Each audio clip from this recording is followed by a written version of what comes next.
There we are. We're live. 3, 2, 1. Live with Buddy Songy, TigerBait Live, our Thursday night show. Of course, brought to you by Pride Roofing every week. We're going to talk about them a little later in the show. Want to wait for a bunch of you guys to arrive in the chat. We got a whole lot to talk about tonight. I was at spring practice. Buddy might even talk a little Masters. He brought his Masters hat in. Will Wade's got a rebuild job, LSU baseball, with a pivotal weekend on the road in Kentucky. This weekend's recruiting, whatever you guys want to talk about. We're going to get to a whole lot of your questions. And how you doing, buddy? Doing well. Of course, a little symbolization for those that have not seen this before. I am wearing the sunglasses. It's been dark times. Remember the Dale Brown cover on Sports Illustrated? Crazy days and times at LSU. It's crazy out there right now, and not only is it on the fields and football fields and baseball diamonds, but obviously off. So we got a lot to talk about. But and then when you're 1-8, I'm going to have sunglasses, and I'll take them off when we start talking LSU football because I'm all in and I'm excited about the potential there. And you've been going out there a bunch. In fact, I think you're one of the few guys that's been out there every time. But great video, and I just was able to watch it. Didn't get out there today, so plenty to talk about. Great to see all of you guys. And I got the little sunglasses look, and of course you have those guns look. Yeah, right. I need to get back in there. I was going strong there for a while, and now I'm gonna head back in there and be sore for 3 weeks. Mark Chambers, hi, Mike and Buddy. Going incognito, Buddy. I'm in the witness protection plan right now, Frenchie. Brian Abedy, Buddy looking sharp in the shades, and Eric Weingirter asking about Arik Gilbert. Arik Gilbert did come, and they had a nice visit. He's got some academic work to do. Obviously, I think this was a patching up of the relationship. It still hasn't been, a foregone conclusion, but I think it looks better and better now.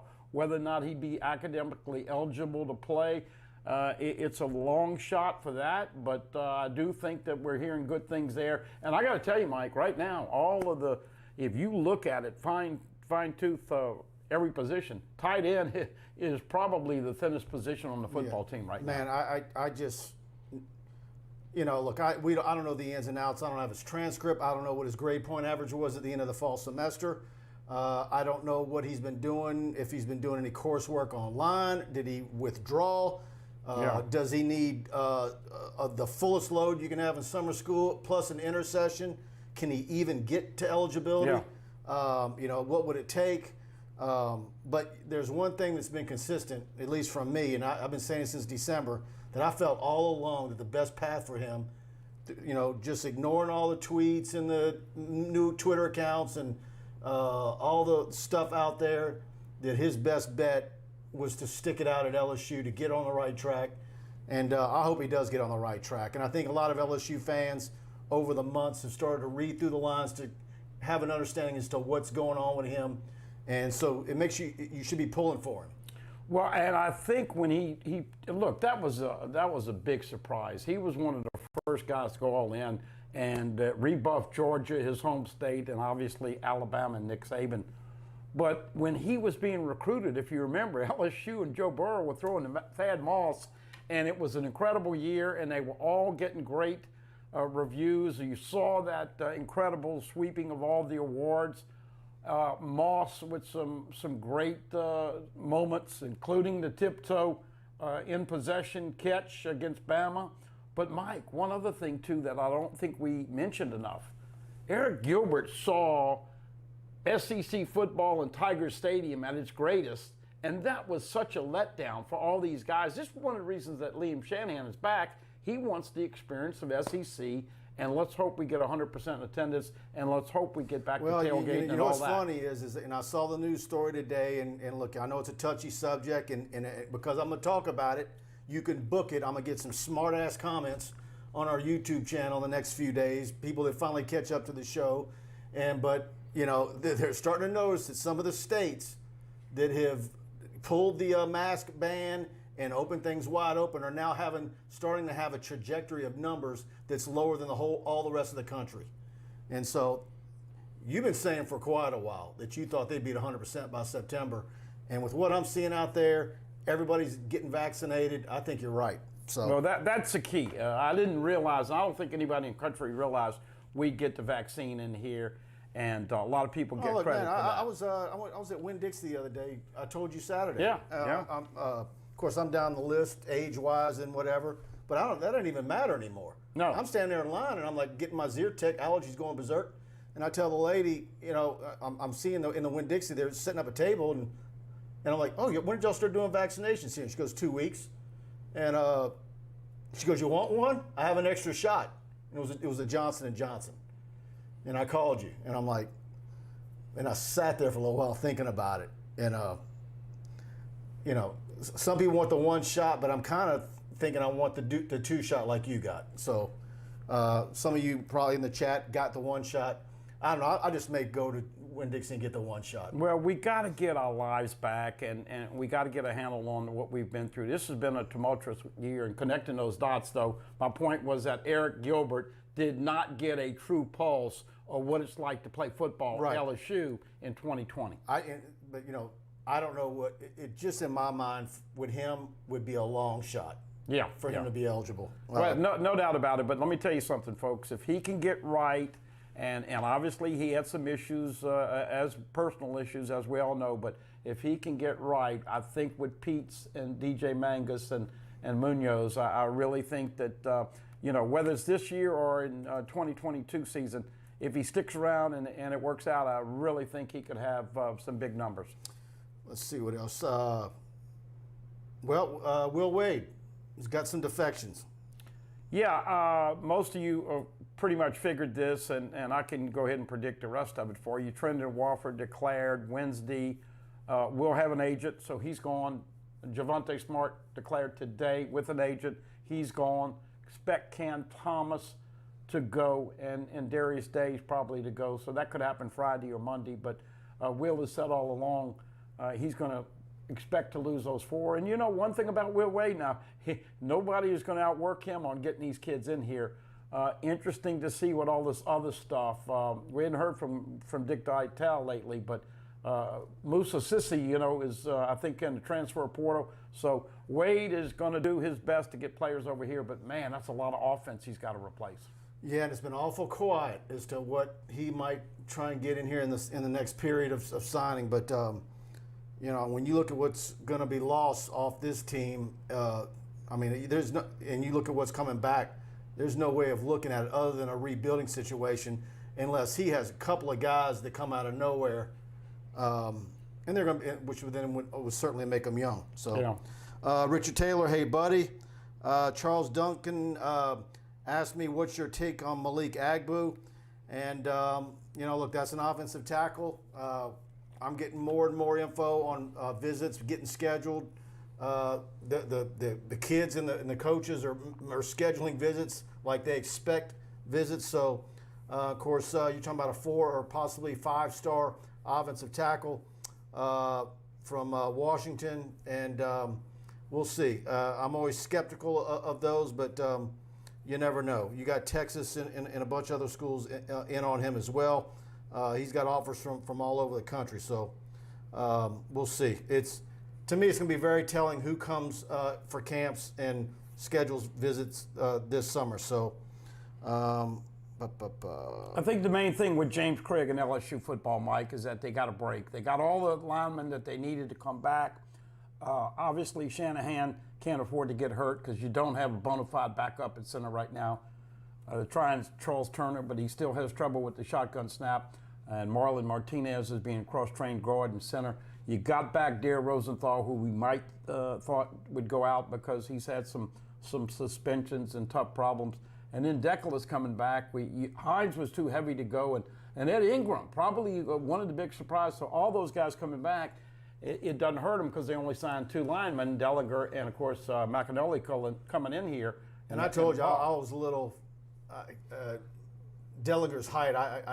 He sure looks like a guard body to me. Yeah, he's a ways away. But my point is that if you get 5 or 6 next class, they'll be able to get away with it. Blaine Smith, any recruiting news? I tell you what, I look for there to be a pretty good number of recruits at the spring game. Just like last year, Yeah, they couldn't have official or have contact with coaches on campus, but there was nothing to stop recruits from buying a ticket and going to a game on their own. Well, a spring game's free. Yeah. So I suspect you're going to see, and I got confirmation on a few, that you're going to have a nice number of football recruits in the stands for the spring game. So I think I was talking to Michael Bonnet, waiting to get let into practice this afternoon. By the way, go to TigerBait.com. I loaded it. You saw the video package, almost 6 minutes of video. We absolutely loaded the site up with a 1080p video package. It took about an hour to get it all up. So check that out on TigerBait.com. Certainly, we want to have you as a premium subscriber so you can check that out. And y'all do me a favor too, y'all in the chat. Please hit like on this, whether you're on YouTube or Facebook. Hit the like button. Share it on your Facebook timeline for us. Much appreciated. And again, so yeah, I think recruiting right now is kind of in a calm before the storm. I think it's about to get absolutely crazy. And I think a lot of recruits, I've been saying it for several weeks, I think they're kind of pulling back a bit because they know that it's about to go wide open, and then it's going to be a flurry of news. I think June and July leading up to August camp is going to be a load of commitments, 22 and 23. I think it's going to be, I'm not going to be getting any vacation time, I can tell you that. That's my prediction. Most important, by the way, scrimmage is this Saturday. Yeah. Did Bonnet verify they are only, excuse me, they're only going to be serving vanilla ice cream at the spring game, folks. And we're going to tell you it's going to be vanilla. Yeah, it's going to be vanilla. You got an offensive coordinator that has no history of calling plays and no tape to look at. Same thing with a defensive coordinator. You're going to see a little bit of the formations, but trust me when I tell you there's a lot of injuries and a lot of guys sitting out. I was just watching the tape. Nick Storrs is out tonight at tight end. You got one scholarship tight end right now. You got a lot of guys are running backs. Good to see Emery and TDP back, but the Josh Williams and Trey Bradford been hurt. Didn't see Trey Palmer or Jare Jenkins. I mean, a lot of guys are hurt. So big scrimmage this Saturday. We won't see it, but spring game, good game to bring your kids because you know how they get tired in about 30 or 40 minutes. That's what you're going to get in the spring game. You're going to see the first half, and after that, it's going to be mop-up time. If you say, name the most notable thing that ever happened at a LSU spring game in the last 20 years. I mean, the only thing that really comes to my mind was the walk-on running back who had that big day. Remember his name? I don't remember. Wasn't he in the Army? Yeah. You got me on that one. But somebody in the chat remind me of his name. Y'all know who I'm talking about. Well, there was one other epic spring game. For the most part, they're a snooze fest. Now, but if it's beautiful weather like today, go out there and get some sun on your legs and enjoy it, just being out. But like you said, the big football thing is this Saturday, that last scrimmage before the spring game. We're not going to see anything. They're going to split the team up. It's no ones-on-ones. So, yeah. But look, 5 INTs. You remember this? 2003, the year they won the national championship, Matt Malk and LSU quarterbacks threw 5 INTs in that spring game. And, of course, they got it fixed. So I guess what I'm saying is that this is just a glimpse of what this team is going to look like in September. And by the way, I'm getting more and more positive karma, air flights, packages. I think they're going to play UCLA in the Rose Bowl September 4th. I really do. Yep. Charles Duncan said he was in the Navy. Mark Chambers thought he was a Marine.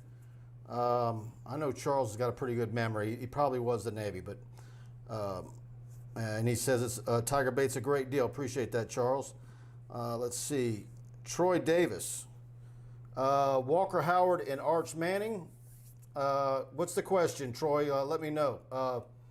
Certainly, Walker Howard is, I think, probably getting a little bit right at 190 now. Ran a 4.63 at the Elite 11 camp in Houston several Sundays ago, and that was electronically timed. And so that's flat out moving. So, and he'll be at the, I did make a note today. I saw ESPN, which their recruiting rankings are always the worst of the worst. But anyways, they put out there, I saw Walker actually tweeted out that they had him as the number 2 dual threat quarterback in the country. Number 1 is Ty Simpson.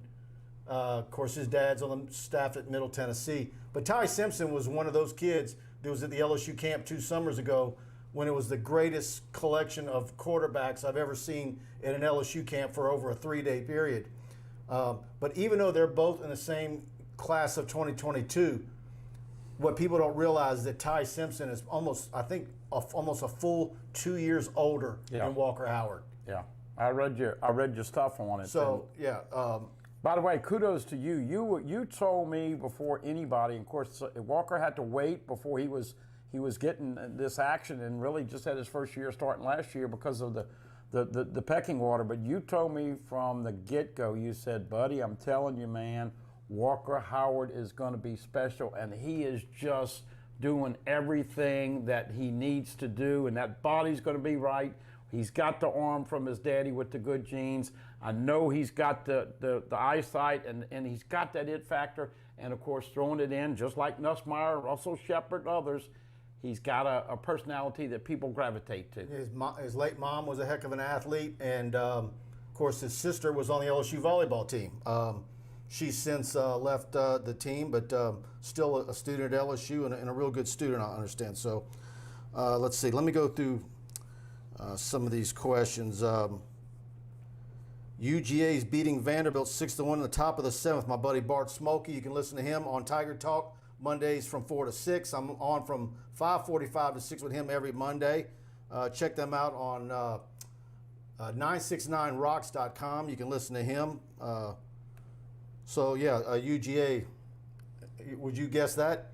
No, but I tell you what, Vandy, that was embarrassing what happened in the first couple of games last weekend. And to show you, I went to the Easter party with all of the family, and a couple of my brother-in-laws said, "Boy, aren't you a sad sack? You got nothing good to say." I said, "Well, look, they're 1-8 in the SEC. Do you realize if they go up there this weekend and take 2 or 3 from Kentucky and come back here and beat Carolina 2 or 3, they're still 5-10, Mike. 5 games under 500. Most people figure you got to get 14, maybe 13 SEC wins."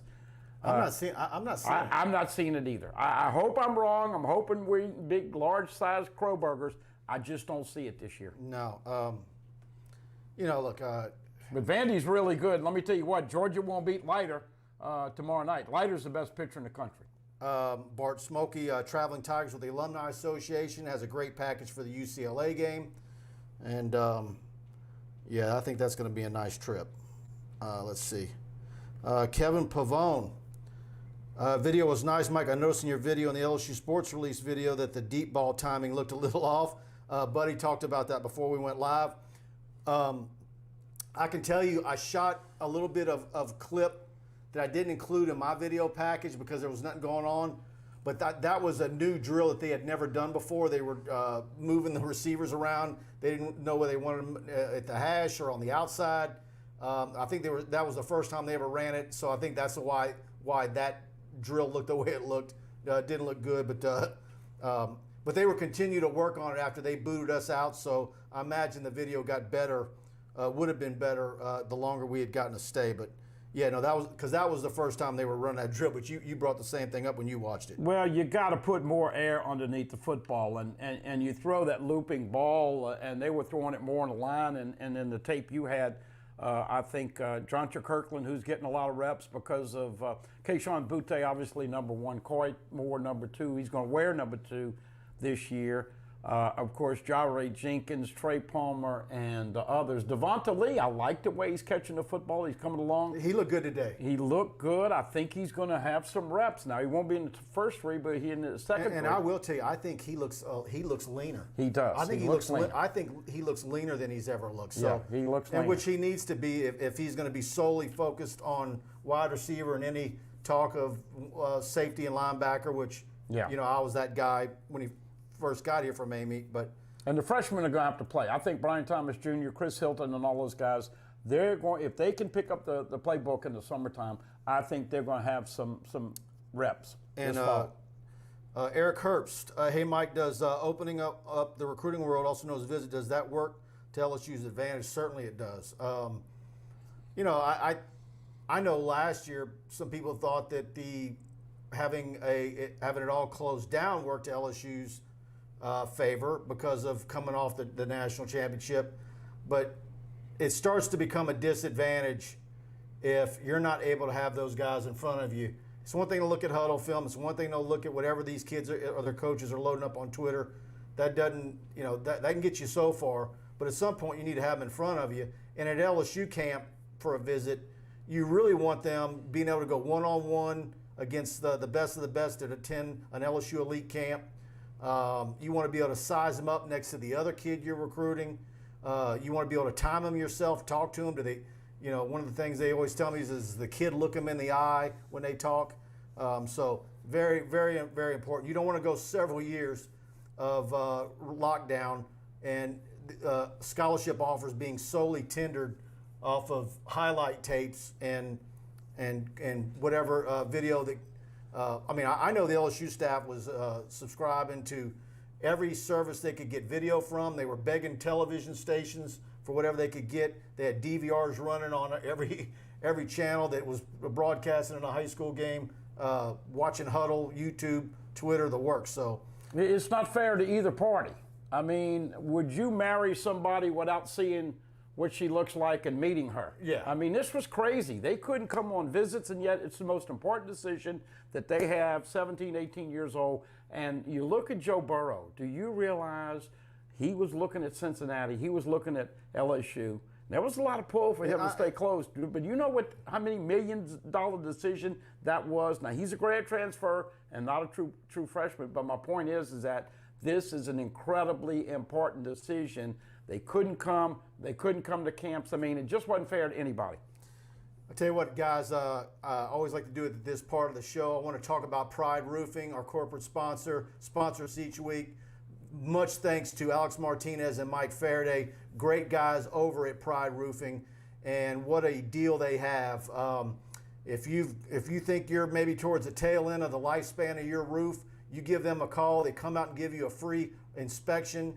If you've got damage from any of the storms that we've had in the last 6 months, they'll work with your insurance company. Whatever it is, if you've got, whether it's commercial as well, commercial or residential, give them a call, 225-275-2041. Tell them you heard about it on TigerBait. Not only are you going to get the free inspection just so you know where you stand with your roof and what it's going to run you and the ins and outs of dealing with your insurance company if you have a claim, but they're going to give you free TigerBait for a year. They're paying the bill. So I know a lot of guys would like a free subscription to TigerBait for 1 year, and they're paying for it. So you get a free roof inspection and free TigerBait, Pride Roofing. And if you're all the way down I-10 to Sulphur or all the way to Mobile, Alabama, they've got you covered. They've got new locations on the Gulf Shore of Mississippi, Mobile, Alabama. Of course, their main location in Albany, which I've been out to, got enough shingles in that yard to do 150 roofs. They can get out to you within 2 weeks. A standard middle class home, mid-size home, 2,500 square feet. They can have a new roof on, torn down your old roof and a new roof up sometimes in one day. And they make their own flashing, no builder grade stuff at all that's coming from them. 5-year labor warranty, Pride Roofing, Mike and Alex. Tell them you heard about it on TigerBait, and they're going to get you set up better than anybody. Better Business Bureau, A+ rated company. And he's an LSU grad, even more reason to deal with him. Job well done is a job done with pride and by Pride Roofing. Mike and Alex, 225-275-2041. We promoted it a little bit. See, his memory's like a steel trap. You remember the number? Yeah. Well, I look at the sign every week. Yeah. No, I mean, they have certainly done a great job. And when you start talking about handling roofs all the way from where you were talking about, all the way when we drive to Florida, I mean, all the way to Mobile, I'm going to make a couple of trips. I'm getting a little antsy. So they better open up. Of course, Florida's been open up. And how about Texas with a full stadium the other night with the Rangers? So we're getting there. And I think that they will certainly get more and more calls. And I know that I'm going to have to be calling Mike and Alex here. Yeah, a bunch of you guys have already jumped on that deal. And we'll have more on that. But check out Prod Roofing. I have the info in the description box, whether you're watching on YouTube or Facebook. I have the URL to their website. Call the 275 number. Be sure to tell them you saw them on TigerBait. Very much appreciated. And so let me get some more. You want to talk a little Masters? You watch some of that? Well, we'll wait till the end to talk to Masters. I just wanted to say you take great pride in your videos and going out there and shooting. And you have religiously gone out there. Of course, with Zoom now, we get so much stuff. This week, of course, we got a chance to see Max Johnson and TJ Finley. And I keep talking about this on the show. And I guess it's the best case scenario. And maybe I'm being naive, but I would like to see them. Right now, here's what I'm seeing. Max and Miles Brennan are right there. Now, TJ has had his moments, and Garrett Nussmeier's obviously had some moments. But it's a four-man race. I just hope that somebody doesn't get impatient and say, well, I'm out, 3 or 4, and then go by the wayside. You've even mentioned a couple of them doing that. I don't think that'll happen. It did, as we alluded to with Burrow a couple years ago. And then back at running back, you got TDP and John Emery, and these two guys are coming in.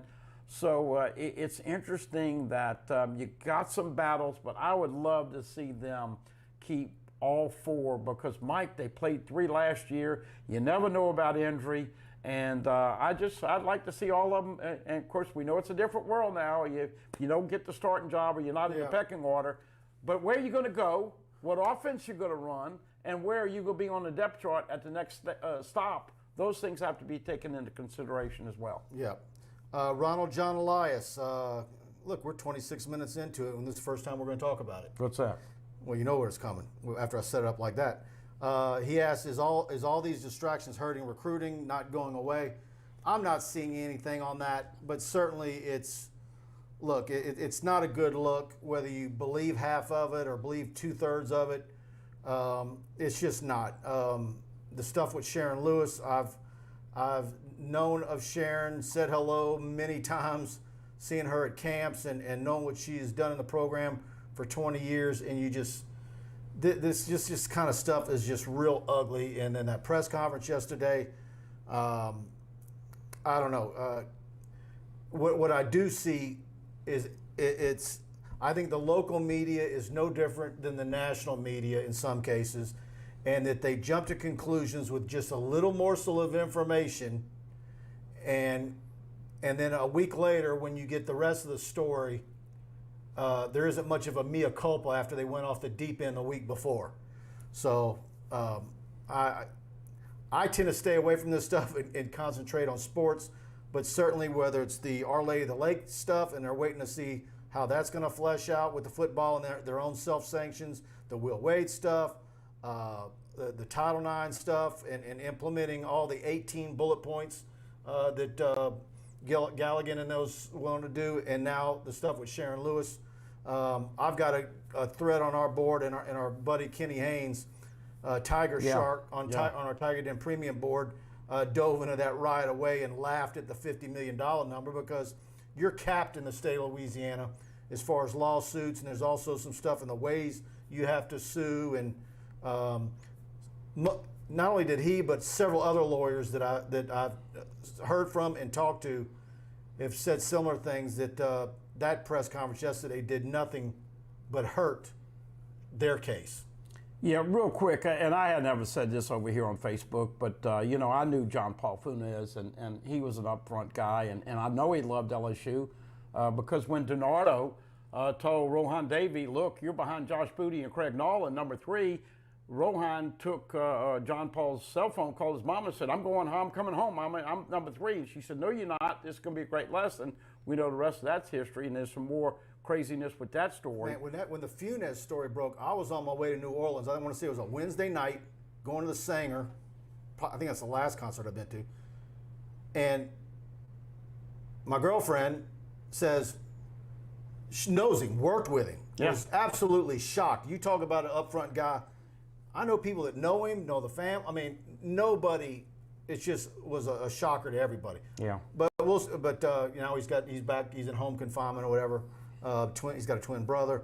But anyways, back to Sharon Lewis thing. Let me just say this: if my attorneys are going to sue for $50 million, I would like for them to get the athletic director's name right. There were a lot of holes in that press conference. Yeah, and I will tell you the USA Today story, you know, which kind of is maybe, I don't know if it was done on purpose to help the narrative, to make it look like LSU is out of control and anything goes. But when they talked about Zach Mettenberger making his way to LSU, they absolutely cut out the timeline of him going from Georgia to Butler Community College before he came to LSU. Yeah. They wrote it and made it look like LSU took Mettenberger after sexual assault and kicked out the Georgia football team by Mark Richt. Like they just went ahead and took him in and didn't care. And no, Zach's mama worked for the Georgia football office. Yeah, he had to go to, he went to Butler first, and that wasn't in there. So, you know, look, I don't know if that guy's follows sports or if that was done on purpose, but a lot of things we see from the national media always seems. It always seems to be done on purpose. So. Well, there's a lot of bad PR, and look, we talked about it last time, Mike.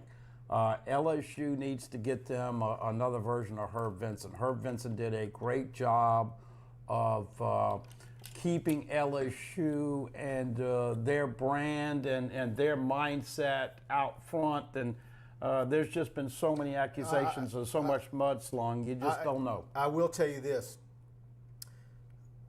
I was one of the guys, and I've said it, and I've loved eating crow for several years, and about Ed Orgeron getting the job. Mm-hmm. When he was listed as a candidate, I didn't think he should have been on the list. But, you know, on and on. Sure. I'm totally bought in. Greatest story in the history of college football. But one of the downsides of promoting from within was that you had now went multiple eras of LSU football where coaches were hired, they came in, and they did not clean house. Mm-hmm. And to me, that would have been the benefit, and I'm not saying, certainly you're much happier that you had Orgeron and Jimbo, but I know that had Jimbo Fisher come in, had he gotten hired in 2015, when they decided to keep Miles, and then, of course, the next season, 4 games in, he got fired, I think he would have leveled the place. I think and some of that would have been bad. Some of it would have been good. There would have been some good people in the building that you would hate to see that happen to. But I think some of these instances, and this is how it catches up to you. I believe that. It's not been a good look, and it seemed like every couple days more. There's so much mud that's been slung against the wall, you don't know what's going to stick. And Orgeron didn't have the political capital when he came in. He was, the last man standing, got the job, and it's not like he could say, this is now my program, and I want everybody gone, and I'm going to hire my own people, my own secretary, my own this, my own that. No, he just inherited everything, and it was, of course, a program that typically was winning 9-3, 10-2 on average.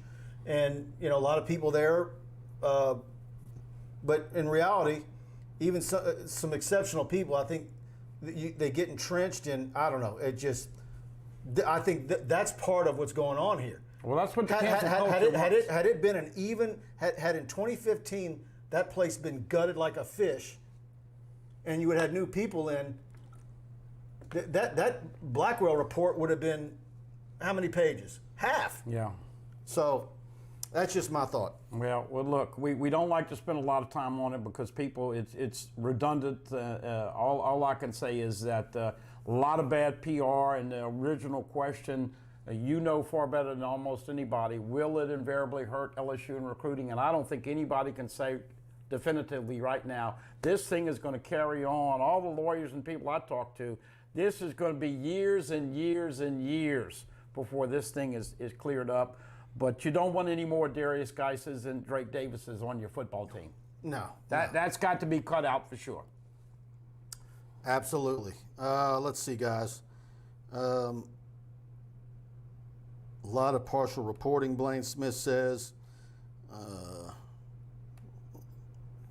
And let's be honest, some of the things that Les has been accused of, you couldn't get away with that now. We're in a total different world. But when you are the head coach and you're winning games, Mike, and you win a national championship, and it does seem like sometimes you feel pretty confident. Pat Mashburn, By the way, I got my order of Buffalo Wild Wings, so I get to listen to the show. By the way, Pat, I got, what is it, your nephew, number 30, tight end walk-on. I got some video of him. Well, I'm glad you said that because, you know, when I was at practice last Thursday, guess what? He's the number 3 tight end now. They had a couple of other guys there, but it was Cole Taylor, Nick Storrs, and then Mashburn. But today they had Dross and another kid. That's what I'm saying. They are desperately. I don't know what this Jalen Sheed's going to come up and show up as, but they need tight ends really quick. Yep.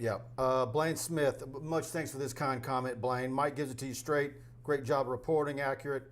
That's why I respect him for this, and his peers do too. Much thanks for that, Blaine. Glad having you on the show every week as well. Let's see. Any insight on the transfer portal for Will Wade? I had a little bit of interaction yesterday with a source on basketball, but I didn't get what I needed on that. But I hope to have some definite basketball recruiting information here as soon as possible because it's time. So. Yeah. What is your take on Sean Miller getting the axe at Arizona? A lot of people think that him and Will Wade are two peas in a pod, that there's no difference between the two of their transgressions. Well, they certainly, he was also caught on tape with some things that he's not happy about. But look, it comes down to W's and then you have all this stuff. I still say, and you can call me naive or not, I still say if they had something on Will Wade to take him down, we would have seen it and it would have been proven. And I know the FBI, don't mention the FBI to me, I'll get fired up about what how good they do their job on a daily basis. But lo and behold, I do not think that they are tied by the hip. Our boy Blake Ruffino, I think you had him on your show. Yeah, today. He did a great job today, as always. Are You Serious Sports? Check him out every night. I think he said he took the night off tonight. He's on usually from 7 to about 7:40, 7:45. And Blake's show is growing by leaps and bounds. His YouTube channel, his Facebook. Y'all check him out. Go to his YouTube channel and hit the subscribe button as well. Hit the subscribe button on AYS Sports on YouTube. Hit the like button and the notification bell on his show.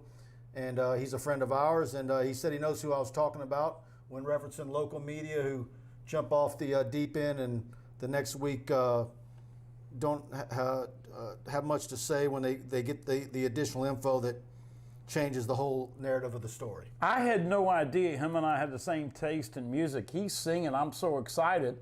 And I do play that before big games, and I do play that when there is incredible buildup. As we all know, people around here live vicariously through these sports teams because our regular rankings and everything important is 48, 49, and 50. But he's singing. When are you going to start doing some of this stuff with, I'm so excited? I mean, he was into it.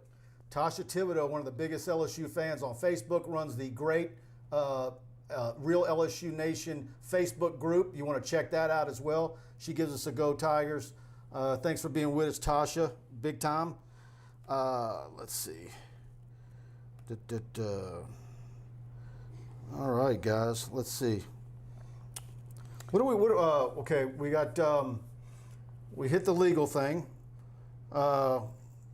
Basketball recruiting, football recruiting. That's about to really blow wide open. Spring game next week, and well, you got what's going to happen with Paul Maneri. Yeah, okay, that's what I wanted to talk about. I've been getting a lot of information the last 3 days and I'm not necessarily saying that if they don't make a regional or whatever, but can you see a scenario? And I'm making this rhetorical question because I've been hearing things. That there might be a deal where they reach an agreement at the end of the year. You know, he just looks tired. He looks like this is becoming more work than fun. Now, look, anybody that has a bunch of rugrats and kids knows how tough it is to be a mom or a dad or a parental figure. But when you are the head coach, you're worried about these guys, and you got to make all these decisions. You want them to graduate. You want them to grow up and learn the lessons of life. It's not an easy job, even though we all try to play coach. But damn, you know, after these games, and yeah, you get beat down, but as I said to you a month or so ago, his knack of knowing what to do with pitchers late has waned. Now, this is a man that came in, remember, and put DJ LeMahieu in at shortstop and moved Austin Nola, and they won a championship. But, Mike, that's 2009.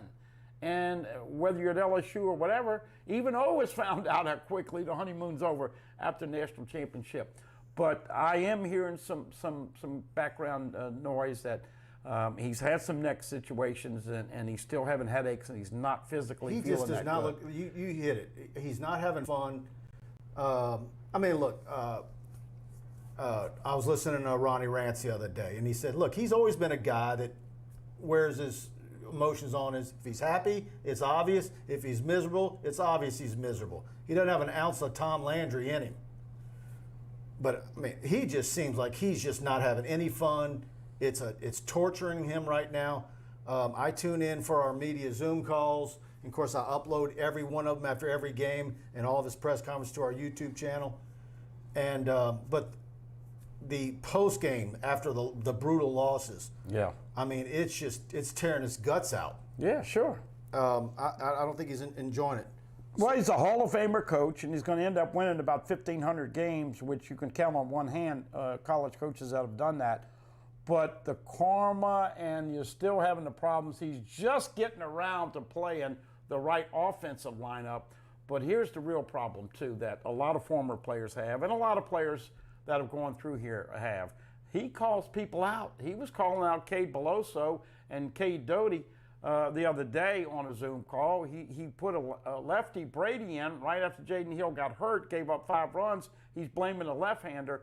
You know, it's not easy in this town when you start 1-8 because guess what? They expect Omaha every year. But I see a lot of excuses, a lot of blame, don't see a lot of fun. And I'll tell you what one of my great listeners, Tracy in Arkansas, said. He looks disengaged. I think that's the perfect word right now, but they owe him about $3.3 million, and that's till 2024. I don't know if we'll see what happens. This is where the problem arises, and I always recollect back to in the early '90s or mid '90s. They would always reach out to Billy Cannon whenever LSU football was in the doldrums and terrible, and what has to happen to resurrect LSU football. And I remember a quote from Billy Cannon where he was basically saying, how old were these junior and seniors in high school the last time LSU had a good football team, right? Mm-hmm. Okay. Well, LSU's had some good baseball teams in a lot of those juniors and seniors, you know, lifetime, or that they can remember. Sure. But there's a half a dozen SEC teams who have done as good or better. And they all have nice stadiums. You know, and these kids were, 4 years old when LSU last won a national championship. And I asked Brian Lazar the other night, I'm like, okay, I would like to know from Maneri, of those kids on the Vanderbilt roster, how many did he recruit? You know? Yeah. Well, speaking of Vandy. And by the way, Vandy's got a real advantage that I didn't know about. You might have known about it. They've got an advantage where they've got a program at Vanderbilt where minority students get paid for 100%, not just in-state, out-of-state. So LSU was always getting knocked for having the TOPS program. Yeah. So they have used that to of great benefit. So if they find a stellar minority player, they only have to give him the bare minimum of the baseball scholarship, which is a quarter? Well, yeah, that's about a quarter. I mean, they still got 11-7 between the things. Right, but they give them the bare minimum, and the rest of it's picked up by the school. Yeah, but speaking of Vandy, you know what they've done, Mike? They've won 8 of the last 9 regular season series against LSU. Florida has gone 7 of the last 10 years to Omaha. Right. Mississippi State, Arkansas, all of them. Now, Ole Miss has got a really good team. They've only gone one time with Bianco. My point is that LSU is probably the 5th or 6th best program in baseball right now. That's unacceptable. And Tiger fans are not going to accept that. And people, and look, here's the other thing too. I think in football, you can say after about 7 years, even no matter how good the winning might be, people get tired of the head coach in football. Mm-hmm. So what are we talking about in baseball? 15 years. Yeah, so I think people are tired. And they're also tired of the excuses. Yeah. And they're tired of hearing about how the era of the Bertman era and 5 national championships in so many years, that's over. Everybody's got great stadiums, blah, blah, blah. People don't want to hear that crap anymore. Well, and when you see your leader and your head coach with his head down slumping, I really do think there's some medical issues for Paul Mainieri. I'm not trying to just throw something against the wall. I think he's having some headaches, and he's had a couple of neck surgeries. He had some eye surgery. And he's 63 years old. You know how old Skip was when he retired? Huh? Yep. 62. So it's going to be interesting to see how it is. Oh, by the way, I give you a little scoop here. Kevin O'Sullivan from Florida, Jim Schlossnagle from TCU, and the guy from Louisville would probably be the 3 names that I'm hearing that would get a look-see, and a couple of those guys might be interested, but we'll have to wait and see. Look, you still got to figure out what you're going to pay him in the buyout situation, and you got to come up with enough money to entice a new coach. Oh, by the way, Nikki Fargas is at the end of her deal. She's got 1 year left, and so Scott Woodward's got a lot on his plate as far as coaches. See, and I've been floating that theory, like, what would you rather have? Get rid of Nikki a year early and have to pay her out, or the money that you would have to give her to buy her out, apply that to what you would buy out Paul Mainieri with? I think most people would say, go ahead and stick with Nikki for another year and use that and apply that towards Paul Mainieri's buyout. Well, it's a loss leader product to the tune of over $2 million for women's hoops. Gerard Bryant, hey, Mike, basketball question. Do you have anything on Cam Thomas staying or going? We just assume it's going to be any day now. Yeah. I think he played too well, Mike. He scored too many points.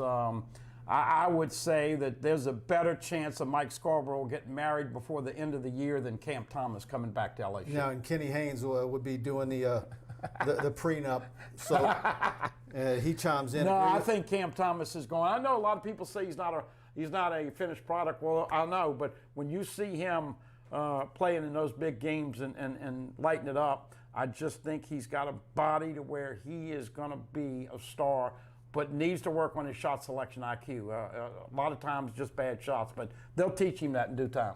Kenny Haynes says he agrees with everything that we had just said about baseball and Mainieri and the status of the baseball program. Brandon Reese says it's time to get a younger coach.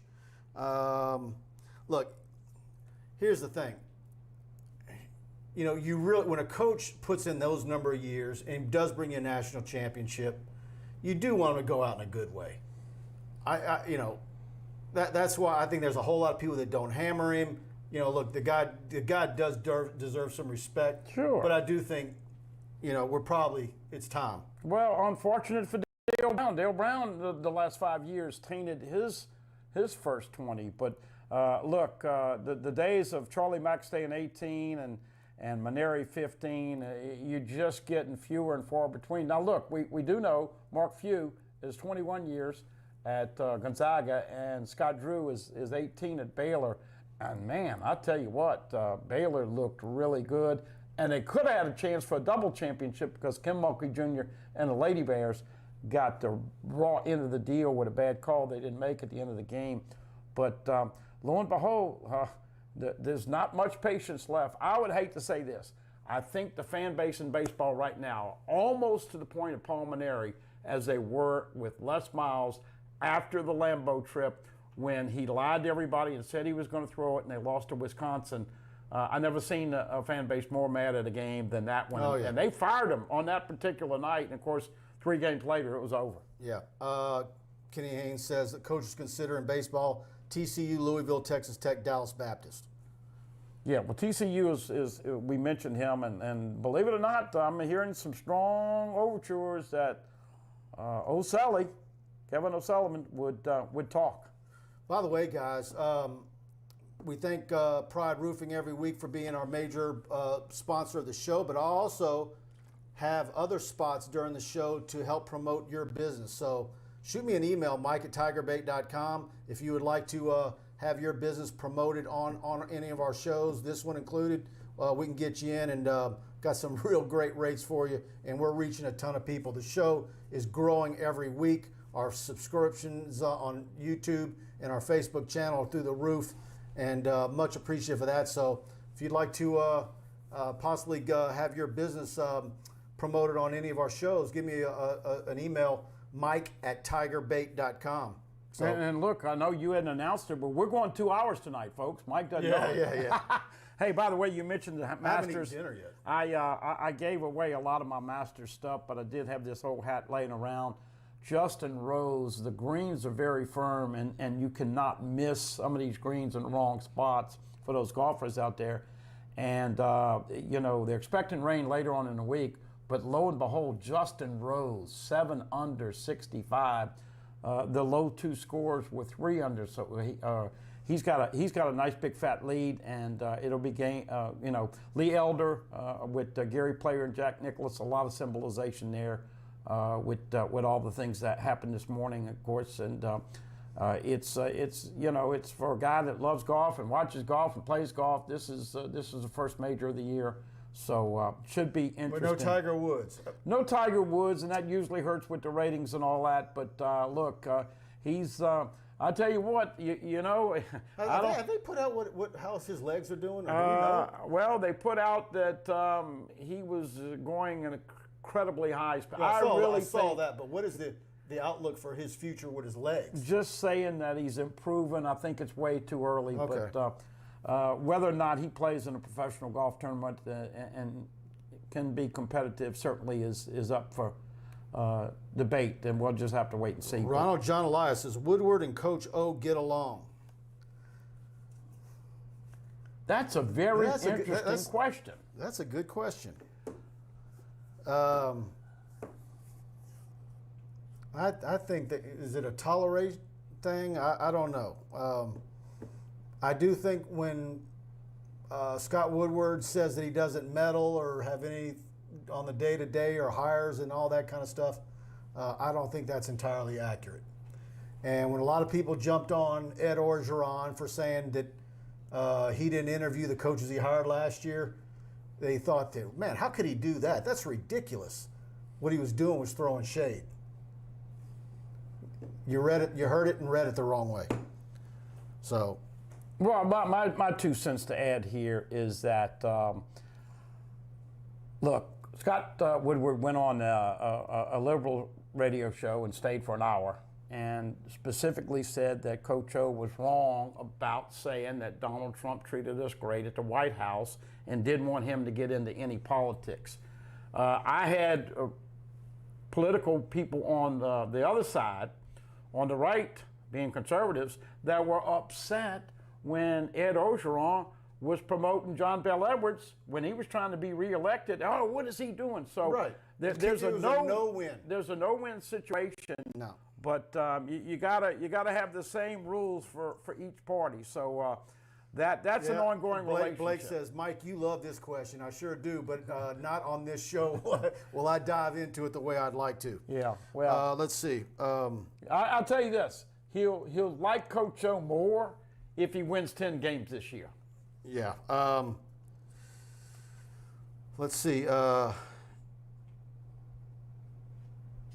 Reed Wilson, stop wishing for the dude. He's only back because he is in a no-win situation. So for him right now, he thinks it's looking like he may have to come back. I'm assuming he's talking about Gilbert. Is that what you're talking about, Reed? I think there's a whole lot of stuff going on there. Yeah. What you talking about, Reed? Let me know. Let's see. I tell you what, guys. Do me a favor. We really want to have you as a subscriber to TigerBait.com. We always offer the 1-week trial period for $1. I got lots of stuff we're dropping on our premium message board. You get our text alerts for breaking news, our newsletters. Got almost 6 minutes of exclusive video that I shot at practice today. I have a photo gallery from practice coming tomorrow. Recruiting updates. We're going to have that all for you at TigerBait. go subscribe. As I always say, choose the annual package. When you do that, you save 3 months. You basically get 3 months for free when you choose the annual option. You pay less money for TigerBait, and so go check us out at TigerBait. We really want to have you as a premium subscriber and a part of our community. And we also love having new guys post on our Tiger Den premium message board. I'm there day and night interacting with our subscribers, and we've got a great group of guys. Kenny, Charles, and a bunch of the other guys who are in the chat tonight are always in there as well. So we want to have you with you around the clock. Hey, and we had the relative of Jack Mashburn. I'm going to make the prediction right now That he will catch a ball or two in the spring. I agree with you. Next Saturday. I think he might. I'm gonna set the over and under at 3. Okay, well, I don't know about the over and under, but it's going to be fun. Once again, a lot of injuries, a lot of potential. What do you think they're going to do with the quarterbacks in this game? I think they're just gonna. We're gonna have fun watching them. I mean, I don't know if they're gonna give each guy an opportunity with the one offensive line after a while. I want to see Nussmeier. A lot of people don't talk about him, but he's kind of in that sandwich part right here, where he's got the guys that have been there ahead of him. Everybody's talking about Walker Howard coming behind him at midterm next year, but I think he might actually be in a little bit of a sweet spot. So, depending on how things play out in the next 6 months. So, best improvement on a position that I think you'll see, not necessarily in the spring game, but moving forward, I think LSU is going to be appreciably better on the defensive line. And you love Savion Jones. And we know that B.J. Ojolari and Ali Gay and obviously Andre Anthony, along with Savion Jones, that's 4 right there from the edge. But you look at the depth. Now, Logan's been out with a boot on the foot. Right. But Farrell and Mason Smith and Tank Gilry and Jaqueline Roy and Neil Farrell, I mean, they have more depth at D-line. So I think it's going to be much better there. And, oh, by the way, and this Bug Strong, Navantique Strong, he is a thumper, and he is going to give you Devin White-type hits this year. Now, Jacob Phillips was pretty good, and so was Patrick Queen. This kid's a thumper. I asked about Jacoby Guillory with someone on the sideline before I exited practice today. What's going on with Jacoby? And Coach Orgeron's not dropping his name. And it was just like, man, he's just got a lot of good dudes ahead of him. Yeah. And so he's one that I'm really, having covered him going up to Alexandria several times, I'm really looking forward to seeing him. Carl the Cat says, looking good, guys. And hello, Carl the Cat. Good to talk to you. By the way, Jacoby and Guillory is going to get some short yardage plays this year, and at about 330 or whatever he's going to weigh, 340, he is going to bust some people up inside the 5-yard line. I want to see if he's on special teams, field goal, defense, because he's got that big wide body in there. So. By the way, safety's still a concern in my opinion. I'm waiting for Jordan Tolles and others. I'm hearing Todd Harris is banged up again.